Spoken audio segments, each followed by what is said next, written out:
It was. So yes, I would say that was the hardest bit there. And there is a character who does turn up very briefly, who helped me with that, and that was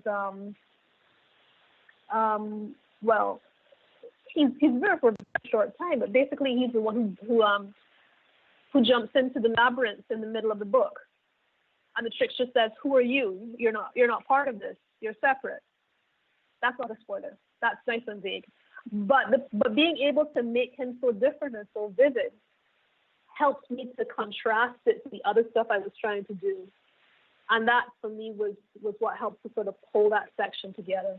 I am being too cryptic. I'm sorry. I'll stop. But no, I love if it. anybody wants to make a note of that, you'll see what I mean when you get to that bit. They'll be reading the book and going back to the interview going, what did she say about that? Yep. Create a little curiosity. Well, curiosity may have killed the cat, but satisfaction brought him back. Yep, I live by that. What do you think was your best time frame of creating a chapter? My best time frame, as in how quickly I did it, or...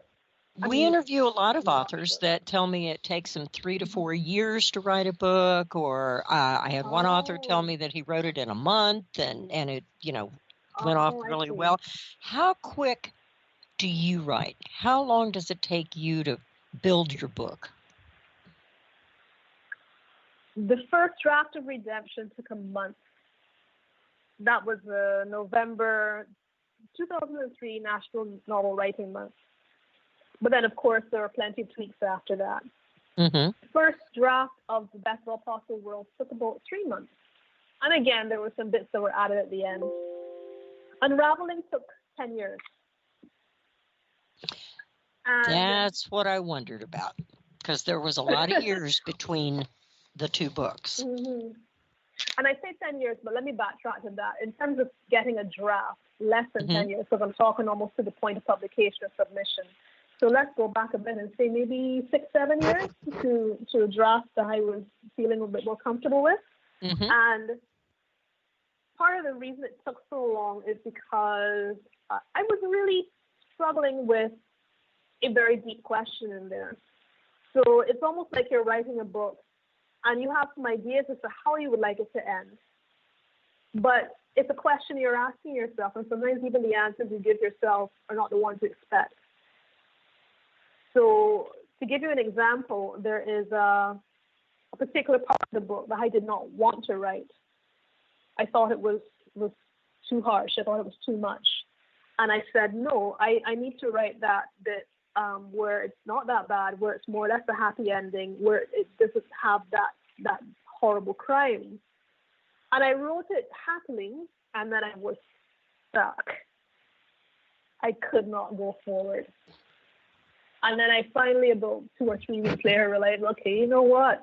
I have to go back and write the painful scene I don't want to write. And then I did it, and I went forward again. So that's what it was like, kind of going back and forth, exploring, is this the avenue I should go down? No. And then pulling back, going down some paths maybe I didn't like. The actual writing of it was very much a maze itself. Now, what was it about the scene that you felt was too painful to write?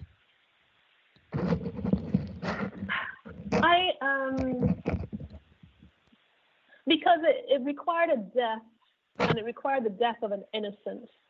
And the death of an innocent is not a light thing, I think, for it. I'm not a kind of person who goes for violence for the sake of violence. And I also have this almost fear, you could say, of people reading something in the book and getting some warped ideas and think, oh, I should try this out in real life. And that would be pretty horrible. So there are things that sometimes I think about and I'm like, yeah, that would make a cool story, but I'm not going to be one to write it. So that's kind of where I stuck with this, where on the one hand, it wasn't my style. So on the other hand, I recognized it was essential to the story and essential for me reaching the answer that the story question was about. I'm glad to hear you say that, because there are a lot of authors that wouldn't care, and they go for the thrill factor, and it's totally, but to think that long and that hard about whether or not you should put in a scene similar to that, that's a lot of responsibility that you took to do that. So I know that when our listeners pick up your book and they read that section, they're going to understand why it's there. It just wouldn't be the same story without it. Yeah. I think so. Yeah. I think so. It's a very interesting book. I mean, it's true fantasy for sure. I mean, I'm reading and going, okay. What's your favorite word? My favorite word? Ooh, for today? For this week? Oh my goodness. Sometimes I like words that are just like bound up both with the sound and with the sense of it. So a word like susurration, for example, is just a beautiful word. And it's not a word you can like stick often into your paragraph. So when you have a chance, you're just like, yes, this is going to be so poetic, and then you indulge yourself.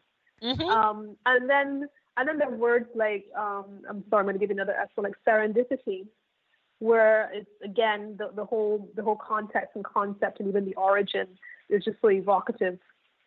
And one of my characters in the Galaxy game is named Serendipity, partly because of that.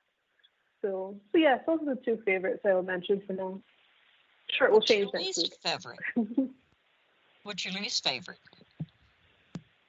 My least favorite, probably anti-disestablishmentarianism. Wow, that's a mouthful. Because I actually did postgraduate work on the established church, Anglican church.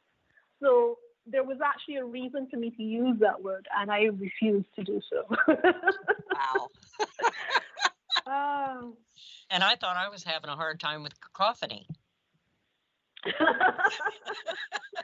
Because that's what my head is most of the time. Oh. So where do you go from here? What's next? Well, what's next is another manuscript, which I am settling into. I'm letting the characters talk to me. I'm looking to see where they're going to carry the plot. I'm letting it unfold for now because I'm also in the process of reading for a national literary prize.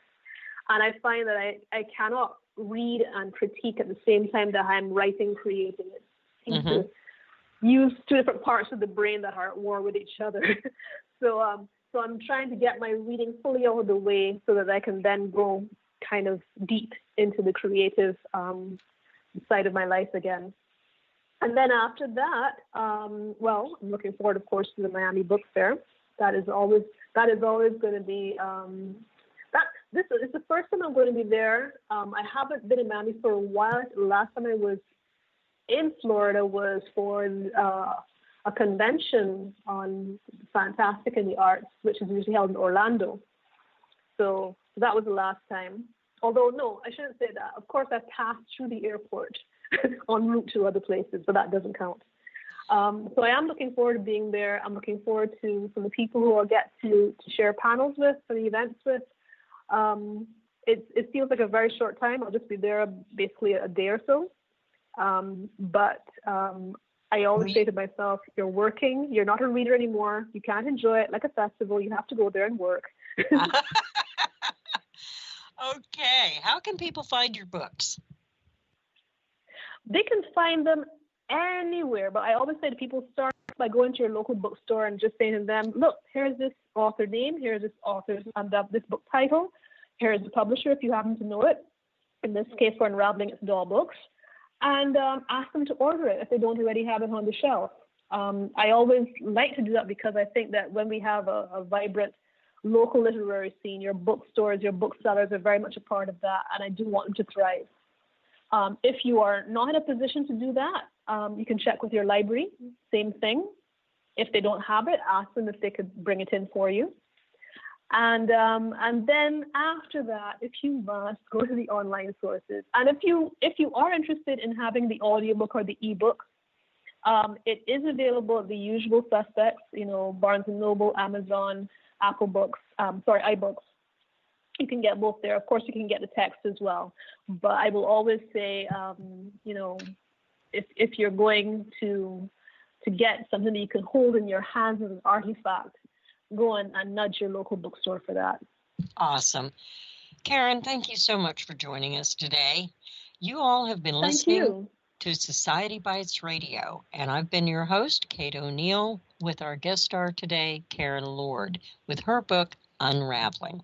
So until next time, keep reading.